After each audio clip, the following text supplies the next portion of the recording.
India voice, आपकी सोच, आपकी आवाज।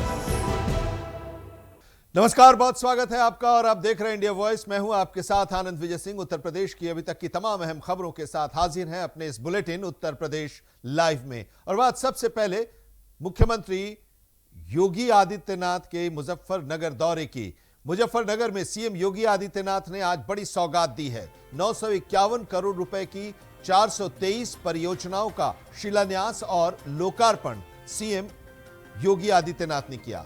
इस मौके पर सीएम योगी आदित्यनाथ ने कहा कि इन योजनाओं के पूरा होने से इस इलाके में सड़क, शिक्षा, स्वास्थ्य और अन्य बुनियादी सुविधाओं में व्यापक सुधार होगा। उन्होंने इसे प्रदेश सरकार की विकास प्राथमिकताओं का हिस्सा बताया और कहा कि सरकार का लक्ष्य हर जिले को तेज गति से विकास की मुख्य धारा से जोड़ना है।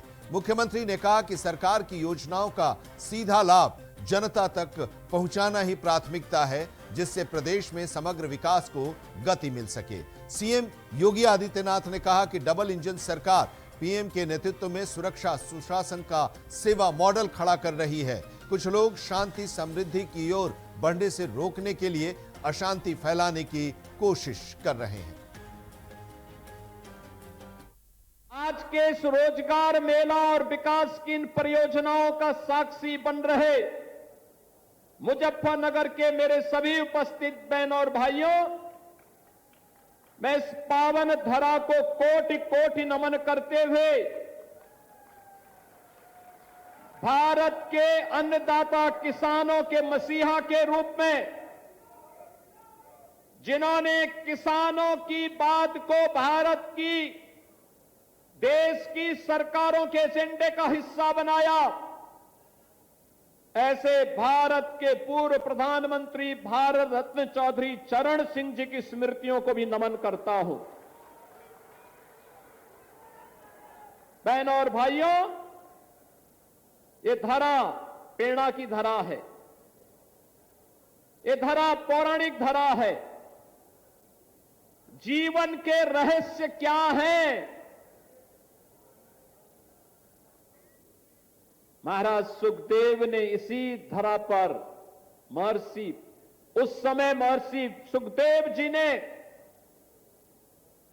राजा परीक्षित को जीवन के उन सत्य से अवगत करा करके मुक्ति के मार्ग पर चलने की एक नई प्रेरणा दी थी। इसलिए सुख तीर्थ आज भी भागवत तीर्थ के रूप में हम सब के लिए हमेशा से वंदनीय रहा है, वरणीय रहा है।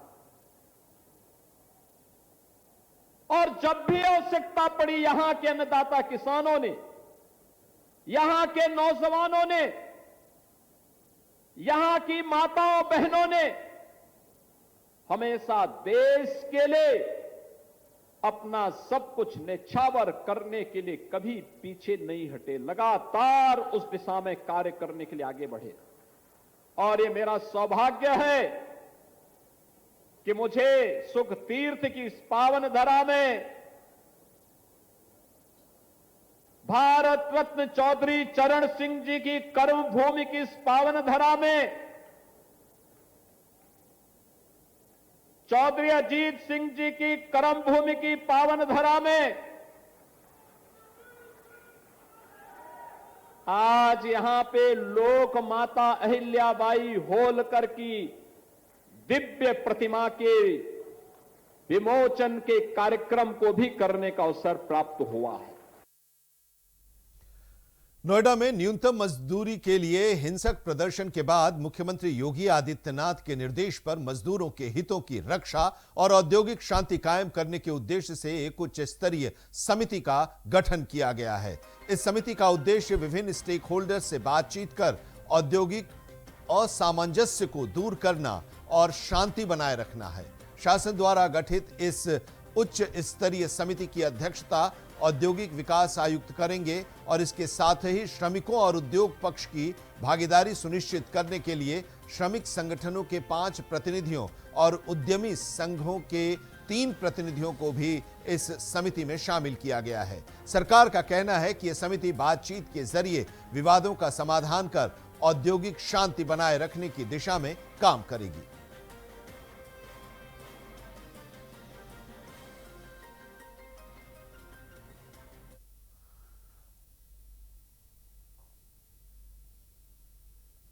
और नोएडा में जो कुछ हुआ उसको लेकर सियासत भी गर्मा गई है। उत्तर प्रदेश में वेतन बढ़ोतरी की मांग को लेकर हुए आंदोलन के बीच श्रमिकों ने सरकार और प्रशासन पर गंभीर सवाल उठाए हैं। प्रदर्शनकारियों का कहना है कि बढ़ती महंगाई और बेरोजगारी के बीच उनका जीवन कठिन हो गया है, लेकिन उनकी मांगों पर सुनवाई नहीं की जा रही है। और श्रमिकों ने यह भी सवाल उठाया कि अन्य राज्यों में वेतन बढ़ाया जा रहा है तो उत्तर प्रदेश में इस दिशा में देरी क्यों हो रही है। फिलहाल प्रशासन स्थिति पर नजर बनाए हुए है और इस मामले को शांतिपूर्ण ढंग से सुलझाने के लिए कोशिशें की जा रही हैं। और इसको लेकर समाजवादी पार्टी के राष्ट्रीय अध्यक्ष अखिलेश यादव ने भी सरकार के इस औद्योगिक नीति को और श्रमिकों के लिए जो नीति है उसको लेकर सरकार की आलोचना की है और भारतीय जनता पार्टी के नेतृत्व वाली यूपी की सरकार पर निशाना साधा है। महंगाई बढ़ा के हो रहा है, अन्याय बेरोजगारी बढ़ा करके हो रहा है। आज जो नोएडा में आज देखने को मिला है जहां तमाम गाड़ियां जला दी गई और पुलिस को भी भागना पड़ गया वहां से। सुनने में आ रहा है कि पुलिस की गाड़ी भी पलटा दी गई। बड़े पैमाने पे मजदूर अपनी मांग पहले से करते रहे हैं। पूरी जिम्मेदारी प्रशासन की है, सरकार की है और सरकार की इसमें कमी ये है कि जब मजदूर अपनी मांग को लेकर के आए तो सरकार ने सुनवाई क्यों नहीं की। कोर्ट से लेकर के या अन्य प्रदेशों में भी मजदूरों का जब वेतन बढ़ गया, मजदूरों को राहत दी इस महंगाई में, तो उत्तर प्रदेश की सरकार पीछे क्यों? सरकार ने बातचीत का रास्ता क्यों नहीं निकाला? तो सरकार निवेश की बात कर रही है, वहीं मजदूरों के साथ अन्याय कर रही है। और निवेश अगर आएगा और मजदूर नहीं होंगे तो कारखाने कैसे चलेंगे? ये पूरी जिम्मेदारी सरकार की है। सरकार किसी की बात सुनना नहीं चाहती। सरकार लोकतांत्रिक सरकार नहीं है, लोकतंत्र में विश्वास नहीं करती है। नोएडा में वेतन वृद्धि की मांग को लेकर मजदूरों का प्रदर्शन उग्र हो गया। प्रदर्शनकारियों ने कई जगहों पर वाहनों में तोड़फोड़ की, पथराव किया और इससे सेक्टर 62 फेज 2 और NH9 सहित कई क्षेत्रों में यातायात बुरी तरह से प्रभावित हो गया और लंबा जाम घंटों लग गया। प्रदर्शन के दौरान कुछ जगहों पर वाहनों को रोकने और सड़क पर बैठकर विरोध जताने की भी तस्वीरें सामने आई। स्थिति बिगड़ने पर पुलिस मौके पर पहुंची, हालात को नियंत्रित किया और इसी बीच नोएडा की DM मेधा रूपम ने इस मामले की गंभीरता को देखते हुए श्रमिक प्रतिनिधियों से बातचीत की और उनकी मांगों पर जल्द समाधान का आश्वासन भी दिया। देखिए ये पूरी रिपोर्ट।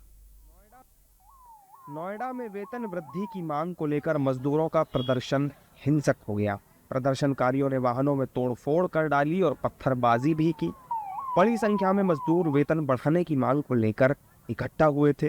कर्मचारियों के प्रदर्शन की वजह से सेक्टर 62, फेज 2 और NH9 समेत नोएडा के कई प्रमुख हिस्से बुरी तरह प्रभावित हुए और सड़कों पर लंबा जाम लग गया। प्रदर्शनकारियों ने कई जगह वाहनों के आगे लेटकर भी अपना विरोध दर्ज करवाया। साथ ही पुलिस वाहनों को भी निशाना बनाया और कई वाहनों में जमकर तोड़फोड़ की और कुछ को आग के हवाले कर दिया। पुलिस ने बड़ी मशक्कत के बाद हालात पर काबू पाया। नोएडा की DM मेधा रूपम ने तुरंत मामले की गंभीरता को समझते हुए श्रमिकों को कई वादे किए हैं और जल्द उनकी मांगों को लागू कराने की बात भी कही है। ओवर टाइम का भुगतान दुगनी दर से किया जाएगा। साथ में प्रत्येक श्रमिक को साप्ताहिक अवकाश प्रदान किया जाएगा और यदि साप्ताहिक अवकाश पर काम किया जाता है तो उसका भुगतान दुगनी दर से किया जाएगा। सभी श्रमिकों को नियम अनुसार बोनस दिया जाएगा जो कि अधिकतम 30 नवंबर से पहले उनके बैंक खातों में सुनिश्चित किया जाएगा पहुंचाना। यौन उत्पीड़न रोकथाम समिति समस्त कार्यस्थलों पर गठित की जाएगी और इसकी अध्यक्षता महिलाओं द्वारा की जाएगी। वेतन प्रत्येक माह 10 तारीख से पहले उनको एक मुश्त उनके बैंक अकाउंट में ट्रांसफर किया जाएगा। इसके साथ साथ जिले स्तर पे एक कंट्रोल रूम भी स्थापित किया गया है और इस कंट्रोल रूम में श्रमिक भाई बहन अपनी किसी भी समस्या को बता सकते हैं जिस पे त्वरित रूप से कार्रवाई करी जाएगी। साथ में आपसे यह भी अपील है कि जिले का सौहार्द बनाए रखें व कानून व्यवस्था भी बनाए रखें। वहीं नोएडा के deputy labour commissioner Rakesh Dwivedi ने भी ग्राउंड पर उतरकर श्रमिकों से बातचीत की और उन्हें भरोसा दिया कि सभी आंदोलनकारियों तक सरकार की नीतियां पहुंचाई जा रही है और बातचीत भी जारी है। जो सरकार का निर्णय है, जो सरकार की नीतियां हैं, जो जिलाधिकारी महोदया के निर्देश हैं, जो उन्होंने निर्णय लिया है, उसे श्रमिकों तक पहुंचा रहे हैं। अब इसकी सोच हम लोग भी ढूंढ रहे हैं। मैनेजमेंट और मजदूरों दोनों से बात करें तभी समझ में आएगा। अभी में बातचीत अभी शुरू हुई है। एक ही कंपनी के यहाँ आपको बहुत सारी कंपनियों के लोग मिले हुए हैं, खड़े हुए हैं। ये अभी स्मार्टू के बच्चे सोचते, उनको बैठा के उनके मैनेजमेंट के साथ वार्ता करा रहा हूँ। मैंने अपने 2 अफसर यहाँ छोड़ रखे हैं। मैं 63 की तरफ जा रहा हूँ, वहाँ भी हमारे कुछ मजदूर भाई आंदोलित हैं। मैं उनसे बात करना चाहता हूँ कि उनकी तकलीफें जो हैं हम कैसे उनके कम करा पाएं। दरअसल नोएडा के औद्योगिक क्षेत्रों में काम कर रहे मजदूर बीते कई दिनों से वेतन बढ़ाने की मांग कर रहे थे और उनका कहना था कि उत्तर प्रदेश में न्यूनतम वेतन करीब 13,000 रुपए है, जबकि हरियाणा में यही वेतन 19,000 रुपए तक है। इसी अंतर को लेकर मजदूरों में गुस्सा बढ़ता गया और सोमवार को गुस्सा नोएडा की सड़कों पर फूट पड़ा। बहरहाल बातचीत के जरिए मजदूरों की मांगों को सुनकर उन्हें पूरा करने की तैयारी है। लखनऊ में मुख्यमंत्री ने बरेली, अमरोहा, औरैया और रायबरेली में किसानों की फसलों में आग लगाने की घटनाओं का संज्ञान लिया है। मुख्यमंत्री ने अधिकारियों को निर्देश दिया है कि प्रभावित क्षेत्रों में हुए नुकसान का शीघ्र आकलन किया जाए और किसानों को समय पर उचित मुआवजा उपलब्ध कराया जाए। उन्होंने कहा कि राहत कार्यों में किसी भी प्रकार की लापरवाही या ढिलाई बर्दाश्त नहीं की जाएगी और प्रभावित किसानों को हर संभव मदद दी जाएगी।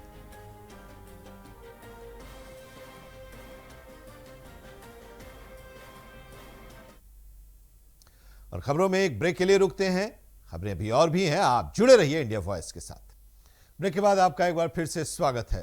लखनऊ में समाजवादी पार्टी के महासचिव शिवपाल यादव ने महिला आरक्षण बिल को लेकर कहा कि यह बिल पास किया जाना चाहिए और महिलाओं को सम्मान मिलना जरूरी है। इसके साथ ही उन्होंने बढ़ती महंगाई को लेकर केंद्र सरकार पर निशाना साधते हुए गैस, पेट्रोल और डीजल की कीमतों को लोगों पर बोझ बताया। शिवपाल यादव ने बीजेपी पर झूठा वादा करने का भी आरोप लगाया और दावा किया कि प्रदेश में जल्द ही समाजवादी पार्टी की सरकार बनने जा रही है।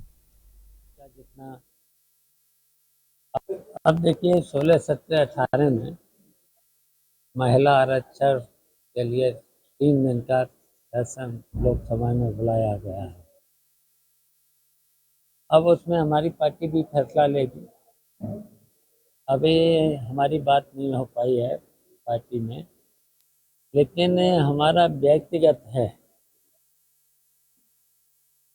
जनसंख्या के अनुसार जैसे दलित का जितना आरक्षण है 22%, उत्तर प्रदेश में 22%, पिछड़ों का 27%, और इस तरीके से जितना है उतना तो कम से कम मिलना ही चाहिए। और फिर महिलाएं तो और ज़्यादा पिछड़ी होती हैं, तो जितनी संख्या भारी उतना दे दीजिएगा।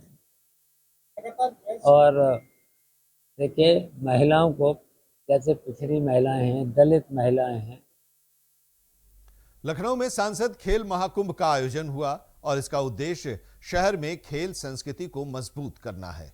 कार्यक्रम में रक्षा मंत्री राजनाथ सिंह, जो खुद लखनऊ से सांसद हैं, उन्होंने कहा कि लखनऊ हमेशा से अपने समृद्ध स्पोर्टिंग कल्चर के लिए जाना जाता रहा है और इसी परंपरा को आगे बढ़ाने के लिए ऐसे आयोजन जरूरी हैं। आयोजकों ने यह भी कहा कि शहर में खेल सुविधाओं का विस्तार किया जा रहा है ताकि युवाओं को बेहतर अवसर मिल सके और खेल प्रतिभाओं को आगे बढ़ने का मंच मिले। लखनऊ में भी खेल सुविधाओं का विस्तार तेजी से हो रहा है, मगर मेरी इच्छा है कि लखनऊ में हर खेल की वर्ल्ड क्लास फैसिलिटी बनकर तैयार हो। साथियों, लखनऊ में स्पोर्टिंग कल्चर को और अधिक विकसित करने के उद्देश्य से ही यह सांसद खेल महाकुंभ का आयोजन प्रारंभ किया गया है। इसमें हजारों की तादाद में पूरे लखनऊ संसदीय निर्वाचन क्षेत्र से नौजवान बेटे बेटियों ने खेल कूद में भाग लिया है। इस तरह के आयोजन अन्य स्थानों पर भी देश में हो रहे हैं। आज देश को इसके सुखद परिणाम भी मिल रहे हैं। बीते वर्षों में कई अंतर्राष्ट्रीय प्रतियोगिताओं में हमारे खिलाड़ियों ने शानदार प्रदर्शन किया है, श्रेष्ठ प्रदर्शन किया है। यह दिखाता है कि भारत के हमारे युवा खिलाड़ियों का आत्मविश्वास आज भी कितना बुलंद है। ईरान और इजराइल के बीच युद्ध जैसे हालात को देखते हुए बौद्ध समाज के लोगों ने शांति और समृद्धि की स्थापना के लिए जुलूस निकाला है। ये जुलूस विधान परिषद सदस्य लाल प्रसाद निर्मल की अगुवाई में आयोजित किया गया। जुलूस हजरतगंज स्थित डॉक्टर BR अम्बेडकर की प्रतिमा से शुरू होकर डिप्टी सीएम केशव प्रसाद मौर्य के आवास पर समाप्त हुआ। इस दौरान डिप्टी सीएम ने बौद्ध समुदाय के लोगों का आभार जताया और कहा कि भगवान बुद्ध के पवित्र अवशेषों के दर्शन के लिए विदेशों में बड़ी संख्या में लोग एकत्र होते हैं, जो शांति के प्रति वैश्विक आस्था को दर्शाता है। उन्होंने ये भी कहा कि प्रधानमंत्री ने संयुक्त राष्ट्र में संदेश दिया था कि भारत ने दुनिया को बुद्ध दिया है, युद्ध नहीं।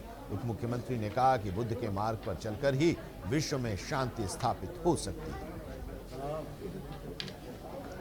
तौर से अपने लिए इसलिए सौभाग्यशाली मानता हूं कि अंबेडकर महासभा के द्वारा विश्व जो इस समय युद्ध की विभीषिका से जूझ रहा है, America, Iran, Israel, Lebanon, Ukraine, रूस आदि के बीच में विश्व की शांति की कामना करने का कार्य केवल भारत की धरती से लगातार पहले भी हुआ है, वर्तमान में भी हो रहा है और शांति का मार्ग एक ही रास्ते से निकलता है, भगवान बुद्ध की शरण में जाओ। इसीलिए बुद्धम शरणम गच्छामि, धम्मम शरणम गच्छामि, संघम शरणम गच्छामि, यह जो उद्घोष है यह भारत में ही नहीं दुनिया के लगभग 40 देशों में गूंजता है। और मुझे आज काफ़ी दिनों के बाद जो हमारे पूज्य बौद्ध भिक्षुगण आए, उनकी सेवा करने का, उनका आशीर्वाद लेने का मुझे मौका मिला। जब मैं रूस गया था भगवान बुद्ध के पवित्र अवशेषों को लेकर के, तब भी हमारे पूज्य ये भिक्षुगणों ने मुझे आशीर्वाद दिया था और मेरी यात्रा सफल हुई थी। और मैंने भारत के बाहर जाकर के देखा कि भगवान तथागत बुद्ध के पवित्र अवशेष के दर्शन मात्र पाने के लिए लाखों की संख्या में लोग सड़कों पर निकल पड़ते हैं। तो वह दृश्य देख करके मैं भी स्वयं आश्चर्यचकित था कि भगवान तथागत बुद्ध के नाते भारत की एक पहचान है, भारत का एक स्थान है। और देश के माननीय प्रधानमंत्री श्री नरेंद्र मोदी जी ने विश्व के जो सबसे बड़े मंच संयुक्त राष्ट्र संघ से कहा भी था कि हमने संसार को बुद्ध दिया है, युद्ध नहीं दिया है। उन्नाव के बिहार थाना क्षेत्र से पुलिस पर गंभीर आरोपों का मामला सामने आया है। सोशल मीडिया पर एक वीडियो वायरल हो रहा है जिसमें थानाध्यक्ष राहुल सिंह द्वारा थाने के अंदर एक युवक की पिटाई किए जाने का दावा किया जा रहा है। इस वीडियो में गाली गलौज और मारपीट के दृश्य भी दिखाई दे रही है। बताया ये जा रहा है कि एक कार्रवाई एक मामूली विवाद के बाद हुई। इस मामले में दारोगा वीरेंद्र सिंह यादव की मौजूदगी का भी दावा किया गया है। वीडियो वायरल होने के बाद पुलिस विभाग में हलचल मच गई और इस पूरे मामले की अब जांच की जा रही है।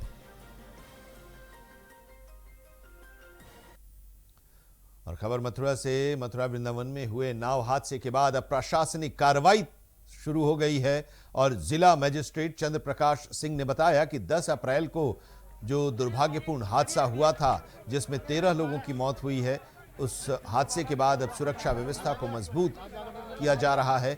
इसके लिए कार्रवाई की जा रही है। इसी बीच प्रशासन ने लापरवाही के आरोप में एसडीएम रितु सिरोही को मांड तहसील से हटा दिया है।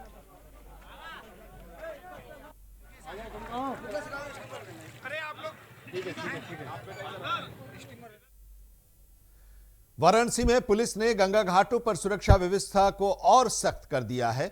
एसपी डॉक्टर अतुल अंजन त्रिपाठी ने बताया कि वृंदावन में हुई इस हादसे के बाद नावों की जांच, नियमित गश्त और अन्य सुरक्षा उपायों को तेज कर दिया गया है। और इसके साथ ही उन्होंने कहा कि घाटों पर आने जाने वाले लोगों की सुरक्षा सुनिश्चित करने के लिए पुलिस लगातार निगरानी कर रही है। किसी भी तरह की कोई लापरवाही बर्दाश्त नहीं की जाएगी।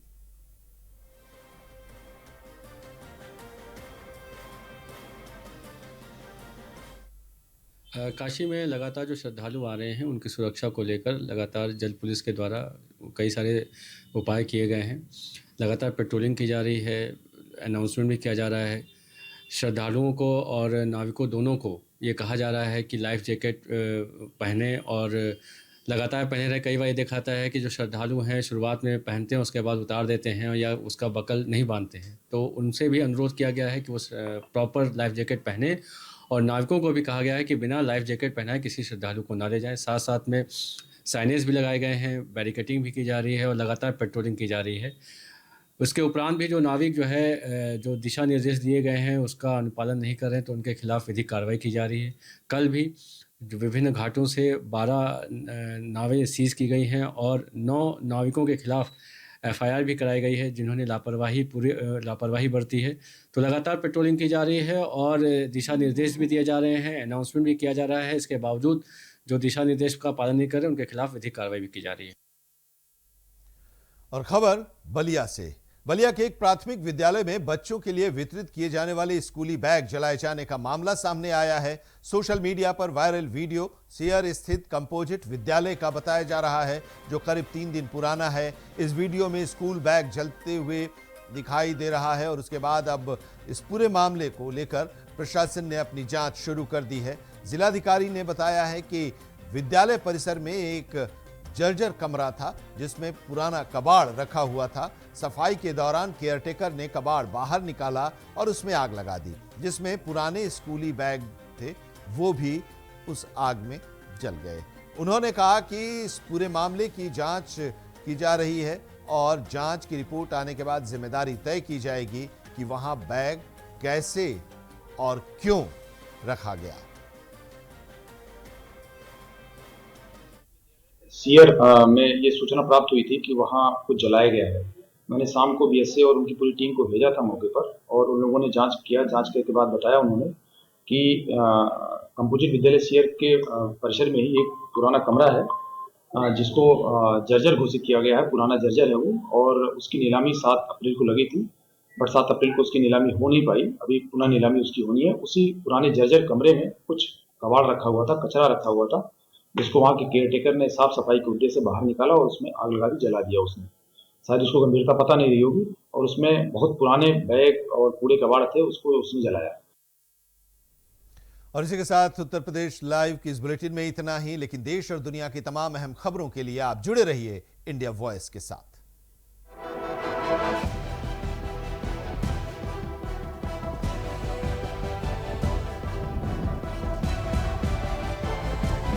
इंडिया वॉइस, आपकी सोच, आपकी आवाज।